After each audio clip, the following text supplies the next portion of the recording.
விஜய் ரசிகர்கள் வந்து மாற்றம் வரணும். இந்த கவர்மெண்ட் நல்லா ஒர்க் பண்ணியிருக்கு இந்த வாட்டி.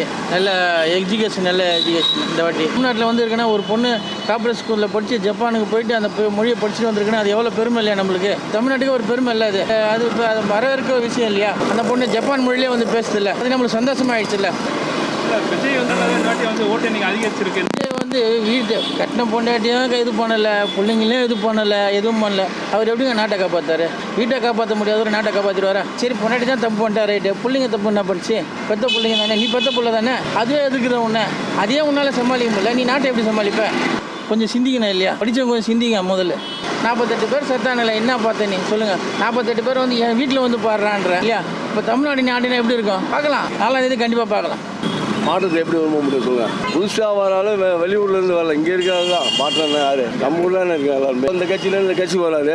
இப்போ அவருக்கு அந்த நம்ம அரசியல் அதானே வரும். மாற்றம்னா நம்ம வெளியிலேருந்து ஆளை கொண்டு வரோம் சார். இல்லை இங்கே இருக்க ஆள் தானே. அரசியல் அதிகம் கிடையாது. ஏதோ ஒரு ஸ்டோரில் பேசின்னு போகிறார் குழந்தைகள் மாதிரி. போட்டோம் சார். இப்போ ஏடிஎம்கே டிஎம்கேன்னா அவங்க 2 பேருக்கு தான் போட்டியே. இப்போ டிவிக்கு வந்து அடிஷ்னலாக இருக்கார் அவர்.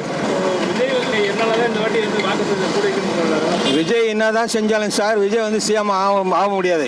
ஒரு எதிர்கட்சி ஆளுக்கு ஆகிறது கூட ஆக முடியாது விஜய். இவர் வந்ததுனால அதிகரிக்கல. ஒரு சிஎம் சாதாரணம் கிடையாது. களத்தில் இறங்கணும், இறங்கி தான் வேலை செய்யணும். நிறைய ஹார்ட் ஒர்க்கும்.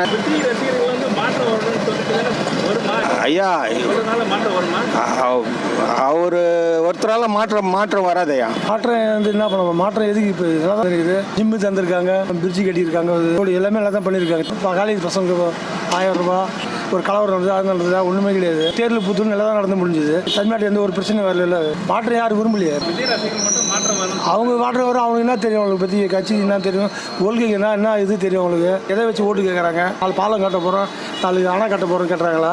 ஒரு கட்சி கொள்கை இல்லை, ஒன்றும் இல்லை. விஜய்னு சொல்லிட்டு சில பசங்க விஜய் பிசினஸ் சொல்லி இது பண்ணுதுங்க. எத்தவொடனே சைட்டாக மேலே சிஎம் போனால் சிஎம் போய் ரோட்டில் கிடைக்குது. இப்போ ஸ்டெப்பாக வந்தால் கட்சி இதாகும். அது பசங்க ஒன்றும் புரியல. அவன் படிக்கிற பசங்க என்ன பண்ணணும் ஏது பண்ணணும் தெரியும். காலைல சொல்லுவார் பிரச்சாரம், சாயந்தரம் ரத்து பண்ணுவார். ஓட்டு போட்டேன் சார். விஜய் வந்து இப்போ வந்து எலெக்ஷனில் நின்றனால தான் ஓட்டு இன்னைக்கு அதிகரிச்சு. நம்ம அப்படின்னு ஒரு விஷயம் சொல்ல முடியாது. ஒரு அரசியல் தலைவராக இருந்தால் பரவாயில்ல. ஒரு சினிமா இதுக்கு முக்கியமான காரணம் என்னன்னு பார்த்தீங்கன்னா அந்த எஸ்ஆர் பதிவு. இப்போ பார்த்தீங்கன்னா உள்ள சிட்டி உள்ள பார்த்தீங்கன்னா அங்கங்கே பாலங்கள்லாம் வந்து நல்லா இது